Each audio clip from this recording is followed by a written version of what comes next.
Hello, and welcome to another update on FET. FET recently started a decline after obviously we had this flash crash and then a recovery. And then, afterwards we just started to decline. And we've now landed in this Fibonacci support area, a standard support area for such a deep pullback. It is located between 15.6 cents and 26.3 cents. And it's important to understand that there are a couple of scenarios we are tracking here. At the moment, I haven't got any evidence that a low is in, right? So the chart is still fairly weak. Why? Because, well, I don't know, it's just what it is. But structurally, we can recognize this because there are two pathways. The first one suggests that the A wave has 5 waves. And that is certainly not bullish because it means 5 waves down, 1, 2, 3, 4, 5 in yellow wave A. That indicates, okay, we might get a B wave bounce, A, B, C, but the likelihood is we could then get a C wave down again. So A, B, C in a larger correction. And that leaves us without any evidence that a meaningful low has formed.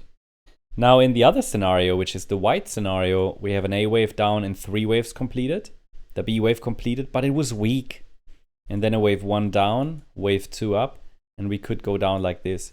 I find it looks a bit more like the yellow scenario with a potentially larger B wave that could still be unfolding. Always remember that B waves are chameleon-like structures and we need a break above initial resistance to open the door to the upper resistance area.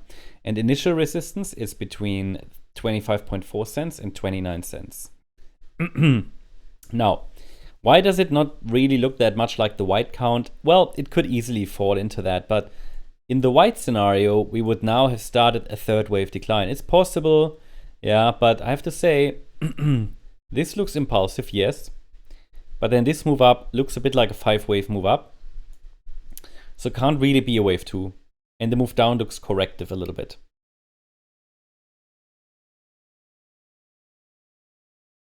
So essentially that leaves us without any confirmation that we have topped in white wave 2.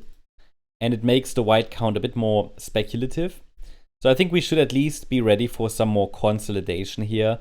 What I haven't got any evidence that a meaningful low has formed, because this structure to the downside is a 5-wave move and it does not confirm at all the end of a correction.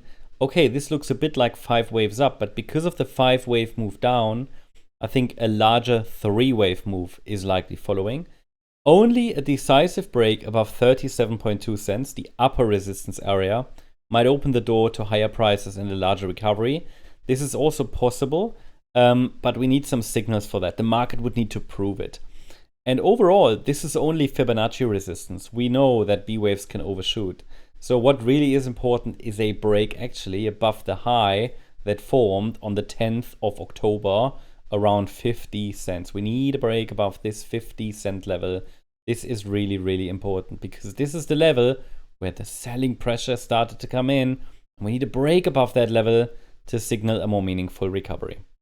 So that's the update on FET. Hope you liked the update. If you did, please hit the like button, leave a comment, and subscribe. And if you're interested in additional updates, charts, news, more updates than YouTube and also updates that are not necessarily found on YouTube, check out our X channel. I'll leave a link in the comment section. Thanks so much. Bye-bye.